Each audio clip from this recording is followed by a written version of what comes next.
പേരുന്നു. അങ്ങനെ ഒരു പൈതൃകം പേർന്ന പ്രസ്ഥാനമാണ് ഈ പ്രസ്ഥാനം. ഞങ്ങൾ 400 സീറ്റ് കിട്ടിയാൽ ഭരണഘടനയെ പൊളിച്ചെഴുതുമെന്ന് പറയുന്നത് പോലെ, അതല്ലെങ്കിൽ എലിപ്പട്ടിയും അതുപോലെ തന്നെ പട്ടിക്കുട്ടിയും എന്ന ചിഹ്നം കിട്ടാതിരിക്കാൻ വേണ്ടി ഞങ്ങൾ മത്സരിക്കുന്നു എന്ന് CPM ആദ്യം ശശി തരൂരിന്റെ പ്രധാനമന്ത്രി പറയുന്നത്.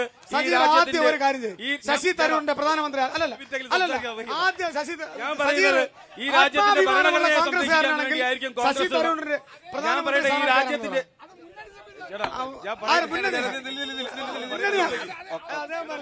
നരേന്ദ്രമോദി അദ്ദേഹത്തിന്റെ അവസാനിപ്പിച്ചിട്ട് പറയാം.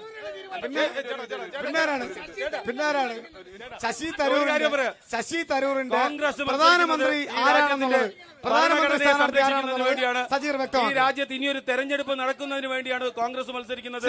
ഈ രാജ്യത്ത് ഭരണഘടനയെ സംരക്ഷിക്കുന്നതിന് വേണ്ടിയാണ്, ഈ രാജ്യത്തെ സ്ത്രീകൾക്ക് സുരക്ഷ നൽകുന്നതിന് വേണ്ടിയാണ്, ഈ രാജ്യത്തെ സർവ്വസാധാരണക്കാരുടെയും മൗലിക അവകാശങ്ങൾ സംരക്ഷിക്കുന്നതിന് വേണ്ടിയാണ്, തുല്യനീതിക്ക് വേണ്ടിയാണ്, എല്ലാ മനുഷ്യരെയും ഒരുപോലെ കാണാനുള്ള ഒരു ഭരണം രാജ്യത്തുണ്ടാകുന്നതിന് വേണ്ടിയാണ് കോൺഗ്രസ്. എന്തായാലും 3 മുന്നണിയുടെ നേതാക്കൾ അതോടൊപ്പം മുഴുവൻ പേർക്കും നല്ല രീതിയിൽ ചോദ്യങ്ങൾ ചോദിക്കാനും നന്നായി തന്നെ നമ്മുടെ ഗോതയിൽ പങ്കെടുക്കാനും കഴിഞ്ഞ മുഴുവൻ പേർക്കും ന്യൂസ് 8 വേണ്ടി നന്ദി രേഖപ്പെടുത്തും.